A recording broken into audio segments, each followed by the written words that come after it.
Did you know there's a massive misconception floating around in Indiana that once you're approved for SNAP benefits, the system just, automatically keeps them going forever?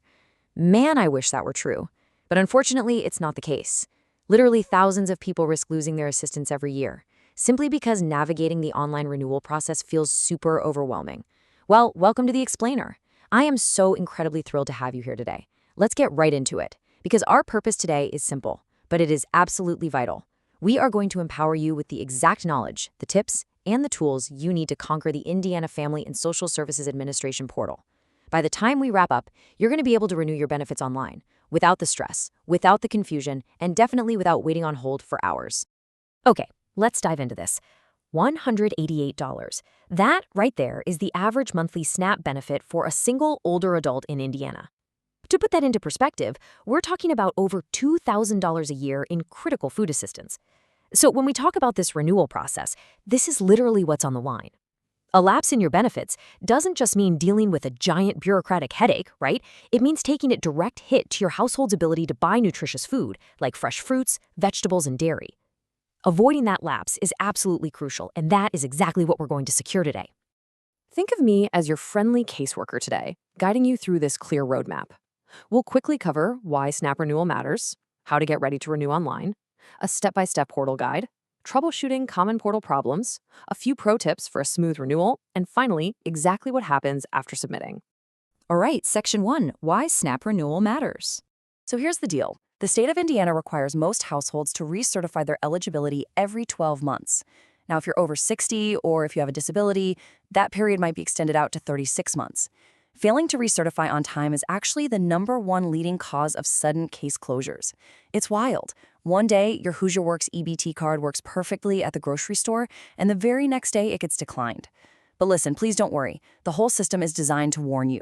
You're going to receive a notice in the mail 45 days before your certification expires. Think of that letter as your starting gun to jump online and begin the renewal. Moving right along to Section 2, get ready to renew online. Okay, I want you to treat this like a checklist. Seriously, gather these materials before you even open your web browser. You're going to need a valid email address and the social security numbers for everyone living in your household. Next, make sure you have your government-issued ID ready to go right alongside your recent pay stubs or bank statements so you can prove your current income. And finally, you'll need to grab your recent bills. This is your proof of housing, like rent or a mortgage, and your utility costs. Getting all these documents sitting right next to your keyboard is the absolute secret to a stress-free experience. It completely prevents you from frantically searching the house for a piece of paper while the online system times out on you. Now, what's really interesting about this slide is that a super powerful feature of the SNAP program is that you literally do not have to do this alone. If using a computer is tough for you, or if you just, want someone to help you manage all the paperwork, you can appoint what's called an authorized representative. This is simply a trusted friend, family member, or an advocate named by you to step in and legally help out. They can help gather documents, complete the actual renewal, and even attend the interview on your behalf. And honestly, the best part, you can easily print that authorization form right from the FSSA benefits portal, sign it, and just upload it straight back into the system. Okay, Section 3, Step-by-Step Portal Guide. All right, here is your chronological path. Step 1, you're going to navigate to fssbenefits.in.gov. Please always double-check that the web address ends in .gov. That is absolutely crucial because it ensures you're on the secure official state website and not some random scam site. Once you're securely logged in, Step 2 is to click the button that says Manage My Case to start filling out your renewal forms. Usually you'll see a big red notification banner pop up when you're due for renewal. You'll just click that and fill out the electronic questionnaire all about your household and your income. And then that brings us to Step 3, which is uploading your verification documents electronically. And speaking of uploading, here is an incredibly convenient feature. You absolutely do not need to buy a fancy scanner or make a trip to the local library just to digitize your documents. The portal allows you to use mobile document scanning, and let me tell you, it's a total game changer. You can literally just skip the scanner, take a clear photo of your pay stub or your ID with your smartphone, and upload it right there. The only rule you gotta remember, just make sure you're in a room with pretty good lighting and that all 4 corners of the document are visible in the photo. That way, the caseworker on the other end can actually read it. Which brings us to Section 4, Troubleshooting Common Portal Problems. Look, we all know technology can sometimes be super frustrating, right? If you haven't logged in for an entire year, forgetting your password is, well, practically a guarantee. So first, try the self-service links right there on the login page. Forgot username or forgot password. But hey, if your email address has changed and those automated links fail, every problem still has a simple solution. That is where your ultimate safety net comes in. The FSSA DFR helpline at 1-800-403-0864. You can just give them a call, and a real live caseworker can manually verify your identity using your case details and get your portal access reset. I've also got a few insider tech tips that will absolutely save you a massive headache down the line. First off, the state portal definitely works best on modern web browsers, so stick to things like Google Chrome or Firefox. If a page just refuses to load for some reason, jump into your browser settings and quickly clear your cache and cookies. It works like a charm. But most importantly, please keep system maintenance windows in mind. The state updates their databases on Thursdays between 6 p.m. and 11:59 p.m., and again on Saturdays between 7 p.m. and 9 p.m. If you happen to log in during those windows and see a big "System Unavailable" banner, do not panic. Your data is completely safe. The system is just getting a routine tune-up. Just try logging in again the very next morning.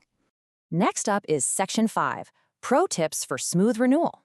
So the crucial point here is that maintaining your benefits requires just a little bit of ongoing management. Think of it as best practices. First, a lot of households have a 6-month mid-certification review. Do not ignore that notice when it comes.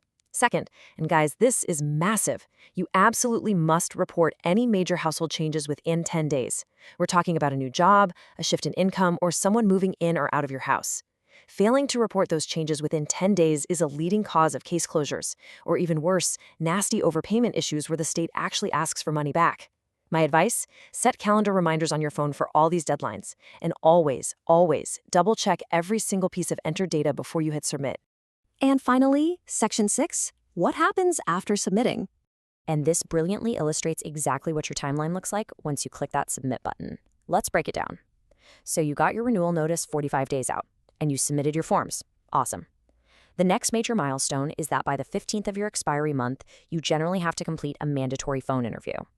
Now, please don't stress about this part. It usually only takes about 10 to 30 minutes tops, and the caseworker is literally just verifying the exact information you already typed in. Easy peasy. From there, the FSSA has up to 30 days by federal law to process your application and mail you an official decision letter. Now, I want to clear up one very common misconception right here before we finish up. The FSSA Benefits Portal, the website we've been talking about this whole time, is strictly for managing your paperwork, applying, uploading your documents, and checking on your overall case status. It does not show your real-time grocery store balance. No way. To check how much money is actually sitting on your EBT card right now, you need to use connectebt.com or just call the 1-877 number printed right on the back of your card. So make sure you keep those two systems separate in your mind. One is for paperwork, the other is for your actual money. Just a quick evergreen note to wrap things up securely today. While this explainer has been meticulously researched to give you a really comprehensive guide based on the absolute latest available data, government procedures and website layouts can, and frankly, do evolve over time. So always rely on the official Division of Family Resources notices that you receive in the mail and check the official FSSA website for the most current, legally binding rules and deadlines.